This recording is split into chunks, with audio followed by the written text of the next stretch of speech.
Quick clap. See you later, suckers. Such incredible style and features at such great value. Go. It's gonna feel like you stole it. They'll never take us alive.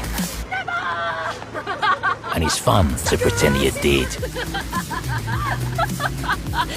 Suzuki. News. Insulate your home with quality curtains from R&E Scott. Functional, practical and beautiful. R&E Scott, Grey Street, Hamilton. Part of the Ace Radio Network, 88.9 and 93.7 Mix FM. 14 degrees in Melbourne, showers tomorrow, a top of 15. It's 6 o'clock. Good evening, I'm Tony Tardio. A coronial inquest into the death of a pregnant mother has been told Victoria's healthcare system failed her. Eliza Rugg reports. Annie Molan was 18 weeks pregnant when she went to Holmes Glen Private Hospital in Moorabbin. There she was misdiagnosed as having gastro. She actually had sepsis and she died less than 24 hours later. The opening day of the inquest marks 5 years to the day since Marg and Brian Moylan lost their daughter and Annie's baby, who was delivered stillborn. Annie's parents say many people have tried to stop them from finding out the truth about what happened to their daughter. Today, lawyers for the two hospitals stood up in court and offered their condolences to the family. There are claims an anti-vaccination demonstration outside Melbourne's Royal Children's Hospital blocked parents from seeing their sick children. As many as 200 anti-vaxxers blocked part of Flemington Road outside the hospital on Saturday. Carly Kirk, whose 11-year-old is undergoing cancer treatment, needed a police escort to get through the angry mob to see her daughter. Then when I got back into the hospital, they told me that the doors had been locked and some of the parents had been locked out the front because they were worried that the protesters might try and gain access to the hospital.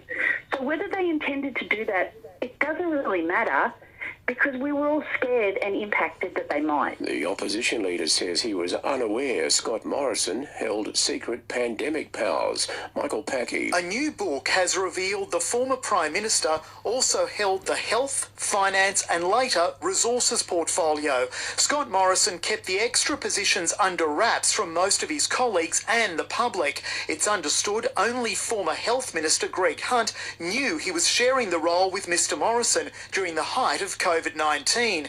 Nationals leader and former Cabinet Minister David Littleproud says it's an abuse of power. It's pretty ordinary, as far as I'm concerned. His colleague Peter Dutton, who's now the opposition leader, has told the ABC he was also in the dark. Not a decision that I was a party to or was aware of. The Governor-General is confident Mr Morrison did not breach the Constitution, but the new Labor government has sought legal advice. Michael Packey, 9 News. A body has been found in the Yarra River at South Warford Promenade.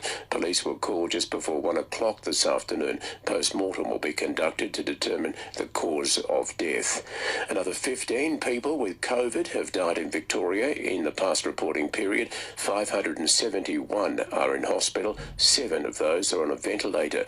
The department says the deaths were people aged in their 50s, 60s, 70s, 80s, 90s and 100s. The total number of COVID-related deaths in Victoria since the pandemic began is 4,955. Actor Marshall Napier has died at the age of 71 after a brief battle with brain cancer. The New Zealand-born actor was best known for his roles in McLeod's Daughters and Babe. In finance news, the share market up 36 points at the close, the dollar buying 70.83 US cents. Judy Deman knows the Hamilton property market. Call Judy at Groves Real Estate. Essendon has released a statement confirming Paul Brasher has resigned as president and David Barham voted in. After a second meeting of club directors in 24 hours, a cloud continues to hover over coach Bryn Rutten's future. Bombers chief executive Xavier Campbell says Rutten has not been sacked and he hasn't spoken to Alistair Clarkson amid speculation the club has joined the race for his signature. Have you had a conversation with Alistair? That's all I'm going to say. to Alistair That's all. I have not spoken to Alistair Clarkson. That's all I'm going to say, guys. Can you guarantee That's it, guys. Thank you very much. Essendon has reportedly met with former player Dean Solomon about a potential role in their football department. Increasing crowds at the Big Bash and doubling the number of kids aged 5 to 12 registered to play cricket, part of Cricket Australia's 5-year strategic plan to grow the game. It's also aiming to have cricket feature at the Brisbane 2032 Olympics. It's 6:05. That's the latest in news and sport. If you have an unwanted tree that needs removing or trees that are encroaching on fence lines, Barco can sort it out. They're your local accredited professional team and one-stop shop for tree lopping and traffic management. The next time you try a McCafe coffee, you'll be enjoying the delicious taste of Australia's most popular barista-made coffee. Just one of many reasons to try McCafe. If you haven't been into beds lately, maybe you should check out the range and quality of their stock. They don't have any trouble competing on price, and their staff really go that extra mile to help. It's no wonder they're going from strength to strength. Beds of Portland, Mix FM's Business of the Month. Mix FM, your official emergency broadcaster. So for hitting the open road on your next outdoor adventure, Mix FM weather. Edith Fox, Southern Grampians Livestock and Real Estate, property consultant for Portland and surrounds. There's a strong wind warning for the west coast and cloudy for the rest of your Monday with 30k winds and an overnight low of 7 degrees. Cloudy again tomorrow with a very high chance of showers in the morning and a top of 13. Wednesday there'll be cloud about with rain and winds reaching 40k's, a max of 13 again. And Thursday cloudy with a 95% chance of 8 to 15 mils and a high of 14.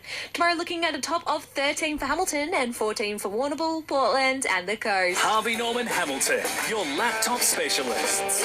Currently it's 9 degrees.